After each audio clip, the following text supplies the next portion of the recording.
Love and Watches is a podcast for male and female watch lovers alike. Perpetual Girl and Ranch Racer are a watch-crazy wife and husband team bringing you the latest in news, gossip, controversy, and anything else that matters in the world of watches.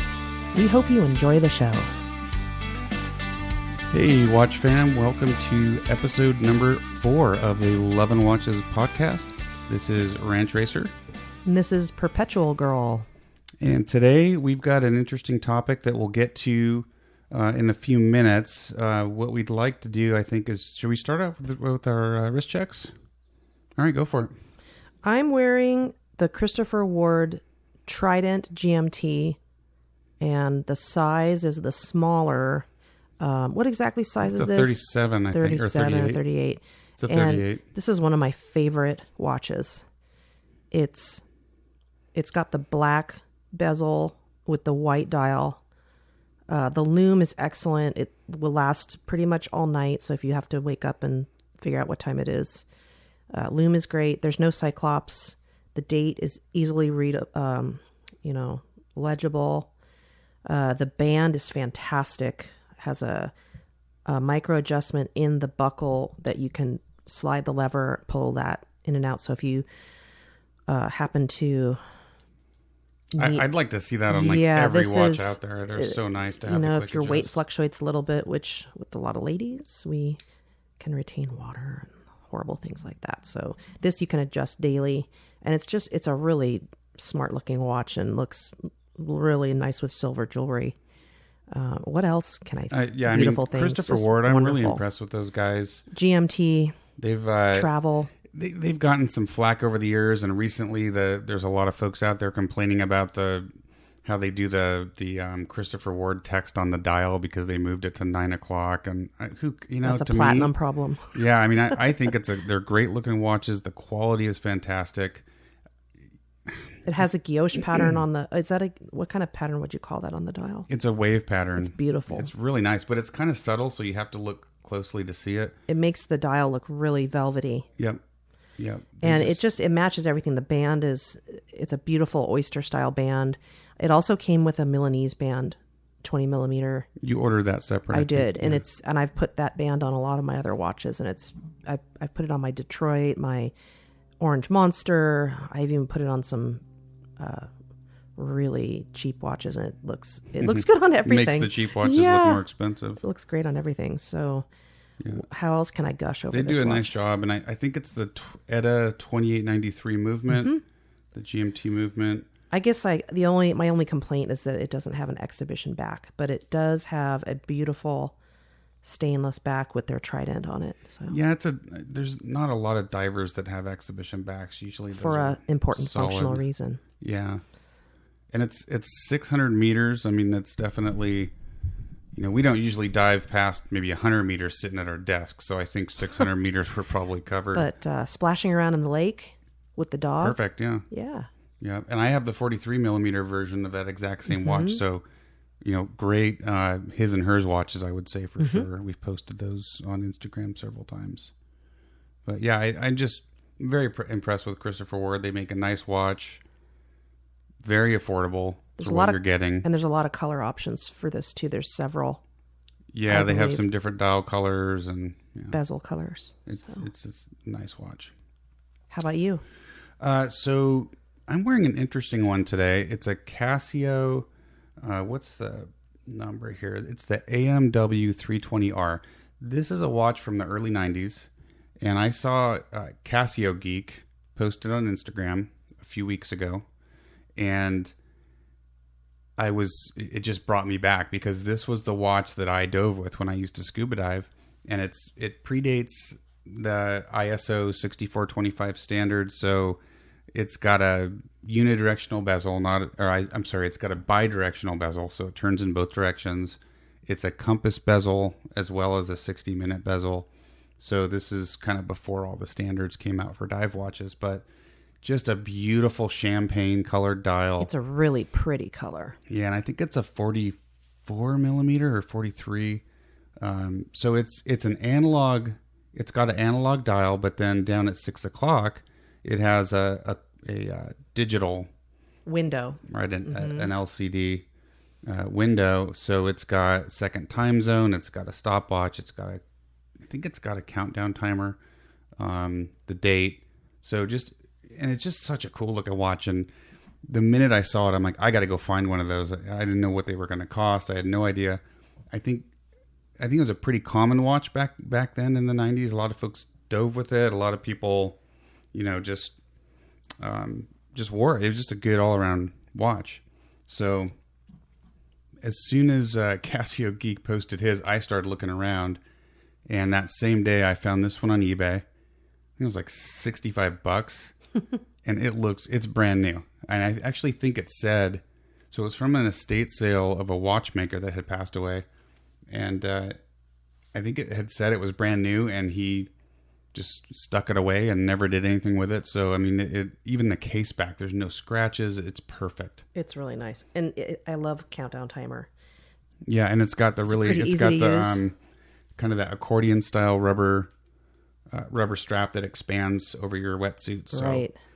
As you go deeper and everything contracts, and it's just a really cool watch. I dig it. It is really smart looking though. I think it looks it does look pretty dressy. It's not chunky. It's thin, being a quartz, it's thin. I like it a lot. It is pretty thin. It's probably a 12 maybe. When it arrived, I was really impressed. It's one of my favorites of yours, I think. Yeah, me too. I mean, I wear it quite a bit, and it's just a lot of fun, and it takes me back. It reminds me of my diving days, so it's kind of cool. How's the loom? It's got pretty good loom. All the indexes are loomed, and then all three hands are loomed, so it's good. It doesn't last real long just because it's an older watch. It's kind of like Vostok loom. Yeah, kind of like Vostok loom. Yeah, I'd say so. Not that we're experts on Vostok, so we just bought a couple, but that'll be for another episode. So those are the wrist checks. Let's see what else we got. I think we have a little bit of watch news that I thought was kind of worth talking about. I think it was last week. The Richmond Group announced a new entry-level brand called Baum, which those of you familiar with Baum and Mercier will recognize that. It is, I guess it's a sub-brand of Baum and Mercier, but they've been pretty clear that it's a standalone entity with their own designers. They don't use any precious metals or gemstones. So sort of like I don't mean to interrupt, but sort of like a Tudor to Rolex. I guess that would be a good comparison. Yeah.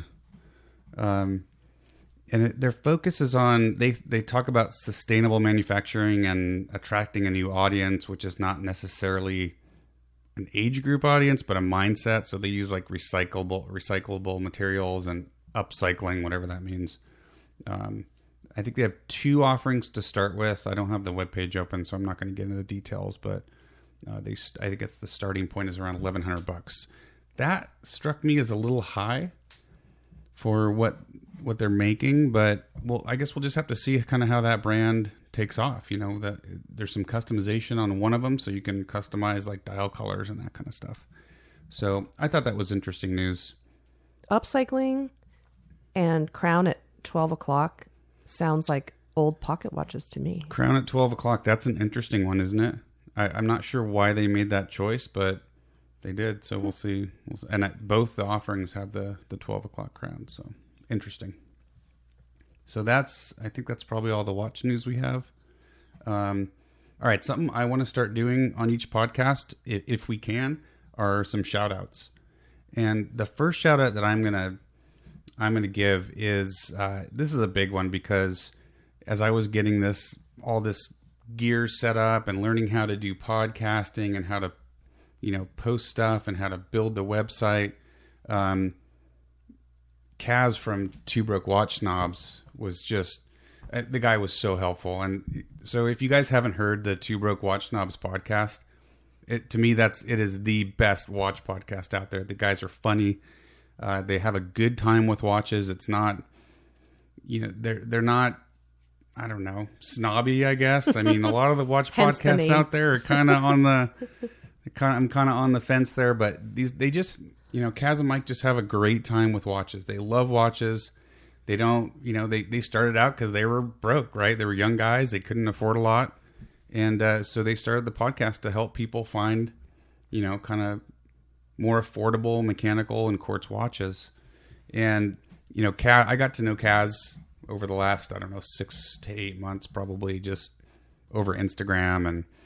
And he just, I would DM him over Instagram. It would be like 9 o'clock here, not even thinking that it's midnight or 1 o'clock out in Florida where he lives. And I mean, he's just super cool and helpful on all this stuff that I was trying to figure out. So, and then both he and Mike, took the time out to listen to our first couple of episodes and give us pointers and tips on what we could do to improve. So just a big shout out to those guys. If you haven't, like I said, if you haven't listened to their podcast, get over there and listen to it. They have a Patreon page, which I haven't set up yet. I don't know if we're going to do that, but they're a little bit more serious into making that a livelihood and a business for themselves. And I think that's awesome.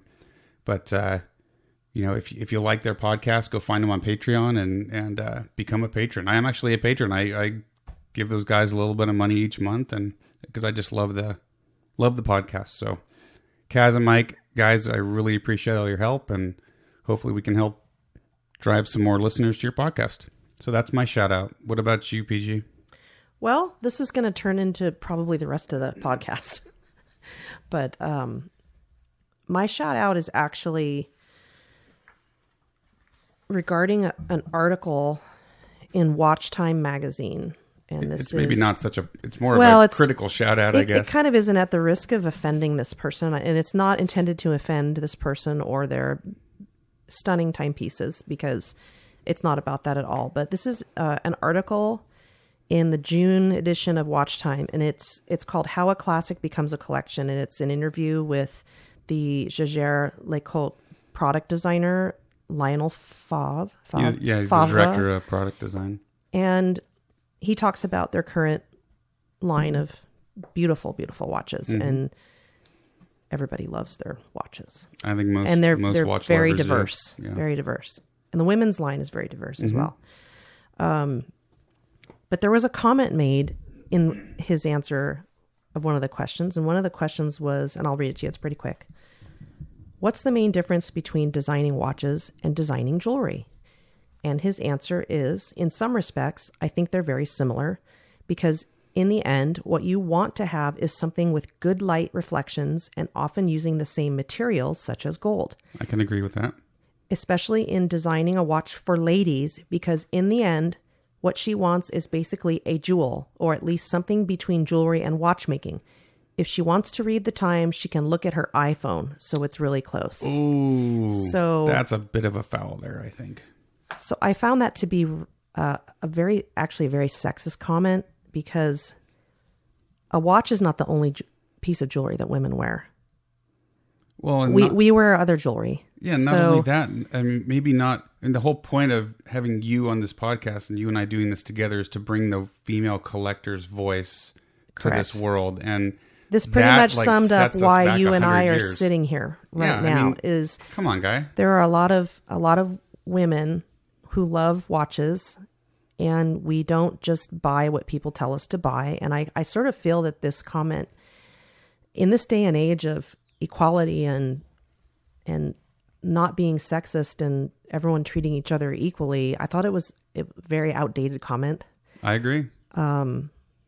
I think with the quartz crisis back in the day, and with watches, women buying watches and receiving watches, I kind of feel like this goes along with, do women buy the watches that they want, or are they buying what the designers and the watch manufacturers are telling us that we like? Like, for example, do we really want pink gold, or do we just buy it because it's out there and they're telling us that this is the hottest thing right now? Like the old episode of I Love Lucy, where they go to Paris and they end up with I can already picture it, with the feed sack dresses and hats that end up becoming the rage. So all the stuff that comes out, is this really what people want? Or, how much of it is us telling the manufacturers, gosh, I really like this two-tone, but you see where I'm coming, I'm getting to. And the weird thing about the comment was, if you look at the Jaeger-LeCoultre offerings and their collections, they have a lot of really nice They mechanical do, watches and that's my for next women, point. right? That's my next point. I really, over the course of thinking about all this, looked at the watches, and his comment struck me kind of oddly because they have a diverse women's selection of watches. They have larger, in the 30 millimeter range. They have moon phase watches for women, which is really hard to find. That have mechanical movements. They're movements. Not blinged out. They have a number of smaller that look like Art Deco from the 40s, like the very old Bulivas that I have in my collection that I bought on eBay that are from the 40s, the 20s, 30s, and 40s that are mechanical hand wind, which is really hard to find, that are the Reversos. Mm-hmm. They have some that are steel without all the bling with the diamonds.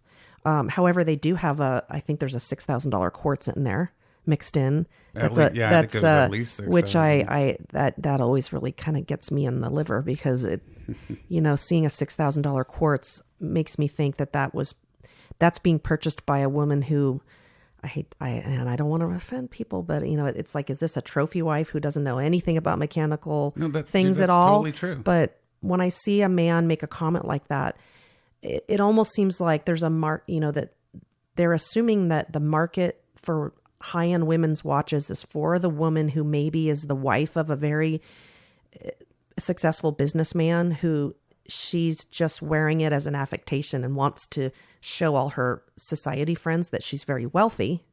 Right. And wants this watch that has the diamonds all over it and it's the jewelry and she's going to look at her iPhone, like he said, to tell the time.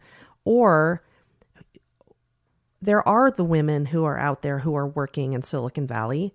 I came from Silicon Valley originally, and I had a great career. I don't need to have the man buy me the watch as the trophy wife. I can find my own watch. So I kind of disagree with his statement that, there are women out there who choose their own timepieces, who are very interested in that. We even love men's watches, but they're just too large for us to wear. So I'm just seeing that, they're assuming who they're marketing to is kind of the bimbo. I don't know. Is that a bad thing? Can I say that? So you can say whatever you want. So let's be honest. There is that subset of female watch buyers. Either they're getting a gift or they are dropping into the local jewelry store in Beverly Hills to pick up there's nothing wrong with flashy, right? I have flashy watches. And for Jaeger, it's a higher end brand, right? I think they start around $5,000-$6,000 for their least expensive pieces. So you are going to get that element of a buyer. But I think his statement was just, to me, that just sets us back as a society like 50 Caveman. years, right? I mean, come on, it's just a dumb statement to make. He didn't need to make it. And so this is a big critical negative shout out to Mr. Favre. I think you need to rethink how you discuss your design, the design of your timepieces. Especially given the diversity of the women's line, which is actually probably one of the most diverse women's lines of watches I've ever seen. Well, yeah, they're in a position where they could actually attract women that collectors are like you, they're kind of sick and tired of it being such a male dominated hobby, and you care as much about what's inside the watch as what's outside, and they have some nice offerings. So I know, why would he say that? And I mean, he really should be focusing on that, saying, we want to bring more women into this hobby, into this, I'd love to get my hands on that Reverso mechanical hand wind. Yeah, those are awesome one of watches. the two dialed, black dial, white dial. Yep. Mechanical. Yeah. No, so this is not a criticism of the brand Jaeger-LeCoultre, or of him or his designs. Brand. I think it was just the statement, an incorrect statement of their own pieces. Yep. But that's why I disagree with a lot of the choices that sometimes the manufacturers are making today for women's watches. Is they throw a quartz in it and some diamonds, which we discussed on our last couple of podcasts. And I think there are a lot of women out there that really they love the men's watches, but they're just too large. So I think we're half the population of the planet. I think manufacturers are missing out on a huge segment because they're assuming they know that we want. No, I agree. I mean, but again, I think Jaeger is doing a good job. They've got some great offerings, but he's not, at least he is not talking about it that way, right? He is more, I come from a jewelry background. All women want is bling on their watches. They don't need it for telling time. Well, I think that's ridiculous. There's a time and place for bling. You can wear diamond earrings and necklaces and rings and bracelets and everything. Why not talk about what a woman collector would really care about, right? What's inside the watch. So anyway. Well, and I also think that women would be collectors, but they're not. And I think that's something that we haven't discovered yet as a gender. Sure. Because there's just so much to learn about it. And we've never been given that opportunity or told that, as we've evolved, with the liberation movement back in the quartz days, it just became the new thing. And we were told and given gifts by our spouses, here, this is the newest thing. Okay. Thank you. Yeah. So and housewives, we were housewives and we got the gifts and we didn't really understand it. So I think this is sort of all evolving. And now women are learning now how these watches work and we're discovering. Totally. So I think manufacturers might be a little afraid if women find out what a quartz really is too. Maybe they don't want us to understand it because once they realize they see the photo on our website of the quartz next to the mechanical, if more women really understood how cheap a quartz, financially, what it costs to put drop a quartz movement, it breaks my heart to see a $6,000 quartz watch. Breaks my heart because I know it doesn't cost that to make it. No, you're paying for the materials, but you're paying more than it should really cost. Agreed, which is a perfect segue into today's main topic, which is that of watch materials. This came about because, I'll be perfectly honest with you, neither PG nor myself are crazy about rose gold. And I've done a lot of research and reading on this in the last several months, and rose gold kind of seems to be one of those things that comes and goes. It has over the decades. Yeah. And I think, a lot of it is yellow gold is very traditional. And I think, at least for me, like I used to not ever think about yellow gold. I would never get a yellow gold. Well, and watch, platinum white gold is also traditional as well. But as I've gotten older, I've really learned to appreciate yellow gold. And I think what we see is as a new generation comes up, whether it's millennials or whatever, right? A younger generation, I think the thought process, at least it was for me when I was younger, was, oh, that my grandpa or dad wears gold, yellow gold, right? That, and as young people, we couldn't afford yellow gold. So that was sort of a way to sort of rationalize it without just saying, oh, I can't afford is just yellow as gold. expensive in watches. It is, but as a young person, and even now I wear sterling silver because, well, you and I are Western people, we're in a Western rural area. So silver and turquoise are really popular. So I wear a lot of silver, but as a young person, silver was, much more affordable than yellow gold. And I liked yellow gold, and I have some yellow gold pieces. My Seiko that I got for high school graduation is yellow gold. Yellow gold is timeless. I agree. I think it's timeless. And I think in the 80s when the Black Hills gold came about, that was patented, I believe, as a tricolored gold with the green. But it wasn't really a big super duper hot thing. Mm-hmm. So, and I'm not totally 100% against the rose gold. I have a couple of watches that are rose gold. One is a fossil. No, they're both fossils. Mm-hmm. They're fashion watches, and that's what I think of when I think of rose gold. They're very trendy, and I don't have a lot of rose gold. So when I wear those watches, I don't have any other jewelry that I can really wear with it. I can wear a little bit of silver with one of them. The other one I can't. I have one ring that's rose gold. It has a ruby in it, and I love it. But I don't have any other watches that I can wear it with except those fossils. Well, and it's not just women, right? Guys seem to be big into rose gold right now. They're gaga over it. I mean, and guys don't wear a lot of jewelry, so you don't have to like match stuff. But I mean, you kind of mentioned Women do, though.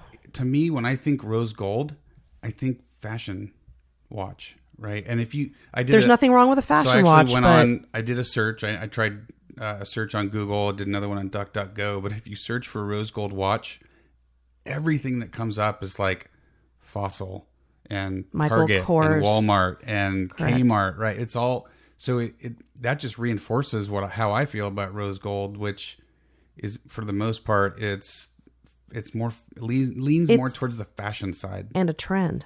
And I think it is trendy, and a lot of people disagree with us on that. I know I've had disagreements with folks online about that, but that's just my opinion. I think rose gold is very trendy, and I think it kind of goes in and out of fashion. Well, and I think the fact that it really did, for me, first start out with the more trendy fashion brands and the more affordable fashion brands.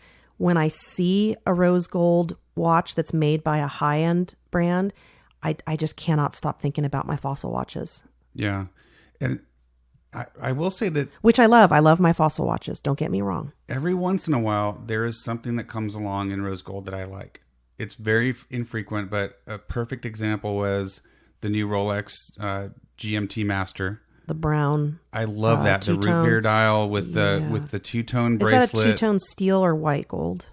It's steel rose gold. Okay, so that's a little bit different Rolex story. calls rose gold something else. You could that sort of cuts it, waters it down a little bit, so you can match it with something else. There's still a lot of rose gold on that thing, but the rose gold really works with the brown, the root beer. It just really works, and I think it's a stunning watch. I actually like it a lot more than either the Tudor Pepsi GMT or the stainless steel Pepsi GMT from Rolex. I just think it's a really classy looking watch, but those are few and far between for me. I tend to I love the Tudor S&G with the new champagne dial or the gold dial with the two-tone bracelet. I love that too. Beautiful, and that's traditional yellow gold. And to I me, would wear that as well. Timeless. Yeah, I think it's beautiful. I just can't. I mean, I feel like they're marketing it towards the millennial segment, which I don't like being left out of being marketed to. I guess we're kind of a small 50 years old, generation, so we didn't get a lot of marketing. Right. What a Gen X or whatever we are, but yeah, I think that just goes back to my point of I think it's rose gold. I think appeals to younger set of buyers, and then I think as those buyers start to mature, they start to appreciate the yellow gold a little bit more. It's a little more timeless. It goes with more. I think it's dressier than rose gold. And it's not like the rose gold is only on cheap fashion watches. I mean, all the big, I'm seeing it everywhere. Patek and Rolex and Jaeger. I mean, they all are heavy into rose gold. There's more rose gold choices in some high-end brands than there are yellow now. And look at Omega. There is not a single yellow gold choice in Omega now, I don't think. Unless maybe if you go to the Constellation or the... Right. Yeah, it might be the Constellation, but very, very few. I mean... It's almost Omega's almost all rose when it comes to their gold offerings. Pink watch. It's a pink watch. It's a freaking pink watch. So I don't want to just talk about rose gold. What do you think about bronze? I'm not thrilled with it either. You can't really match it with much. So here's the thing. I'm more of a classic person. When bronze is new, versatile, I think it looks great. I really like the bronze look, especially for like a sport watch, like a diver. But it ages, and it if you read about it, it's like bronze, it patinas beautifully, and it becomes your own personal watch. To me, it just looks old. It ends up looking like it just looks like it's worn out. Some of the metal garbage you find around our ranch. Yeah, rusted, right? I mean, so I'm on the fence about bronze. I mean, I don't own a bronze watch. If I bought one, I'd probably be obsessively restoring it every month or every couple months as it started to, go green or whatever it does. It just, to me, that's just not attractive. So with that being said, some of these materials they're using that they're kind of beefing up to be like a precious metal, it's reminding me of hardware. The rose gold to me looks like a copper pipe that we'd use to fit, like your plumbing. Mm-hmm. And I know that people are going to say I'm crazy, and that's fine because everybody loves what they love. But I think it's okay for us to call this out, right? Brass, copper, steel. The problem is you get these trends where someone says, "Oh, this is the latest thing," and all of a sudden, everyone has to have it. Well, is it still going to be trendy in 5 years, or what's that? What is that? What's that bronze watch going to be worth in 10 years? I don't know. I just don't know because it's pretty new. Anonimo, I think, was probably the first that did it many, many, many years ago, 10, 12, 15 years ago, came out with a bronze cased watch. And they're, kind of, their name kind of says it all. They're a bit anonymous, at least in this country. Not a lot of people know about Anonimo. But, now it's everywhere. I mean, everyone is pushing bronze. And again, kind of like rose gold, is it going to be around in 10 years? I just don't know. Maybe we'll be proven totally wrong, but... And maybe those young folks who are just starting out in life and all the jewelry they buy is all pink gold, maybe this is a great metal for them. And, as you start your life, I don't know about you, but I'm not going to start over and buying all my pieces in, I can't afford to buy everything I own in rose again. I have a lot of sentimental things that are yellow and platinum, and I'm not going to start a new color in my whole jewelry wardrobe. Yeah, and it goes back to, are manufacturers making what people want, or what they think? Are they telling people what they want, right? And I don't know. I mean, I think the current rose gold trend, honestly, I think it started with the iPhone, whichever version that was a few years ago. Because up until then, you saw rose gold, but it wasn't like crazy explosion. They started of rose with gold. The champagne color. Well, and so Apple did the rose gold iPhone, and since then, rose gold in the watch world has just exploded. I mean, it's everywhere. Bronze, again, it's not as prolific as rose gold, obviously, and I think it's an acquired taste. A lot of people love the patina. They like that it looks old.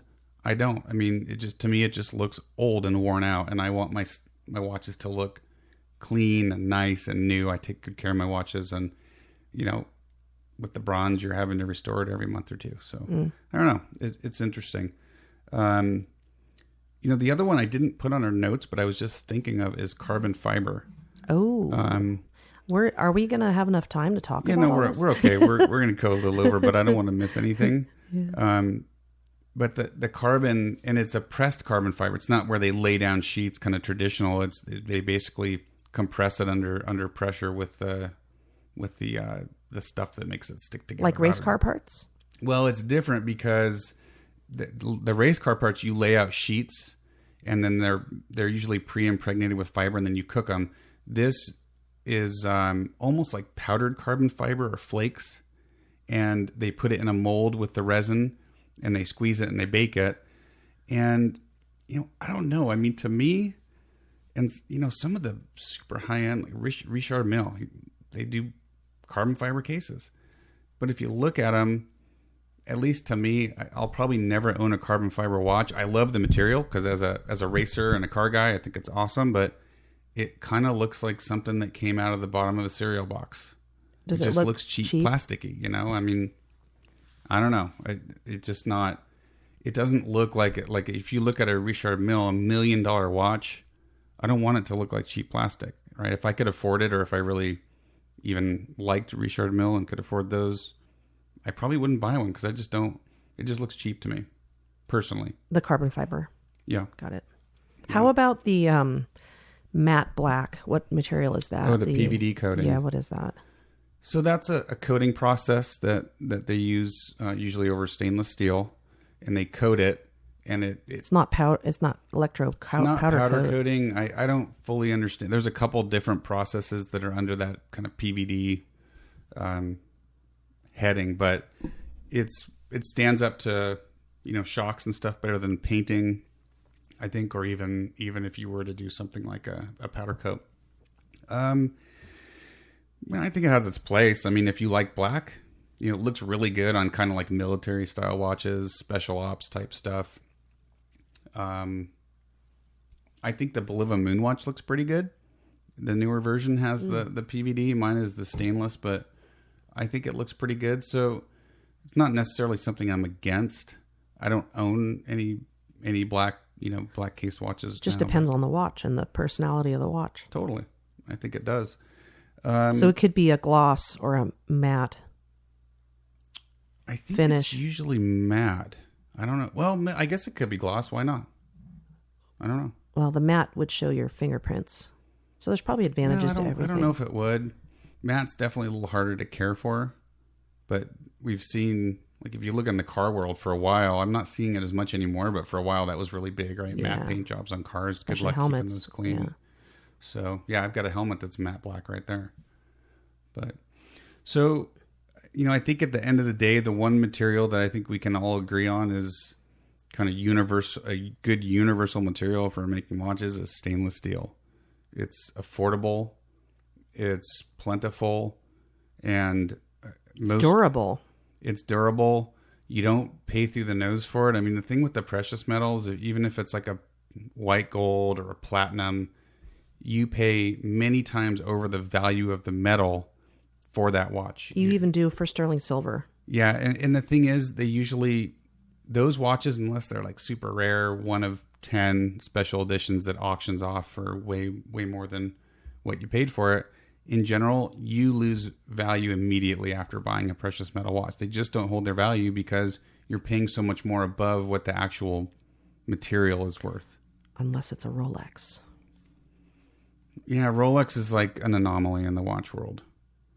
They just are. I mean, but I think there's even some solid gold Rolexes, watches that are, from the 80s and 90s, Rolexes that were yellow gold or white gold, that if you buy used, you're going to get a really good deal because now you're paying more of what the value for the actual metal is as opposed to brand new. So I think...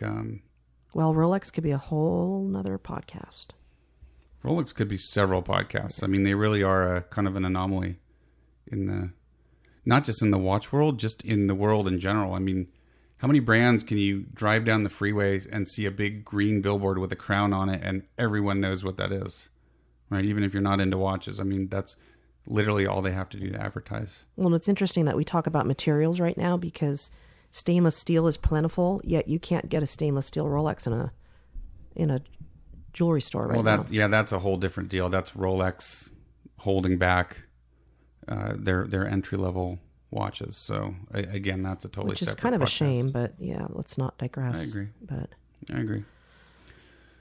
So, I mean, did we cover this pretty good? We're definitely over time, but I didn't want to leave anything out. I think we've pretty much touched on. I could have gone a little bit deeper into the article, but I didn't want to get too nitty gritty.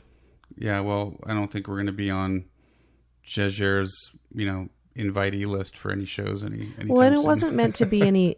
I mean, I didn't want it to be, a total negative thing, but it was just kind of a dichotomy to me that he would make a comment like that when they actually have the most diverse collection of ladies' watches that I've seen. Like, it is so hard to find a women's watch with I think it's harder to find a moon phase on a women's watch, smaller women's watch. Clearly, Jaeger LeCoultre doesn't have diversity training for their employees. Even nowadays. They're lacking in some diversity training, I think. But, all right, well, I think we can probably wrap it. We're a little bit over time, but I think you guys get the idea. So feel free to comment on the podcast. Please let us know what your thoughts are. We talked about some different metals and materials today, and I know that we're some of the stuff that we talked about, not everyone's going to agree with. We totally would love to hear other folks' opinion, and let us know what you think, and just let us know what you think about in general about the show. I mean, we're still developing it and still coming up with ideas. Let us know what you want to hear us talk about. What do you think? Well, exactly. And I didn't want to hurt anybody's feelings today talking about the article, because I'm saving my pennies for a reverso because they're stunning. Hey man, it is. We call it like we see it. It is what it is. So it's not like we're not going to not ever want to buy one of their products, but I think it's important that kind of stuff gets called out, right? There's a lot of sharp women out here who like watches, and we don't just wear them for jewelry and use our phones to tell time. Heck so yeah. There's a big group of us who we could be marketed to. Totally agree. All right. Well, I think with that, folks, we're going to sign off. This is Ranch Racer and Perpetual Girl. And thank you so much for joining us for episode 4. We'll see you for number 5 in 2 weeks. Take care, everyone. Bye-bye.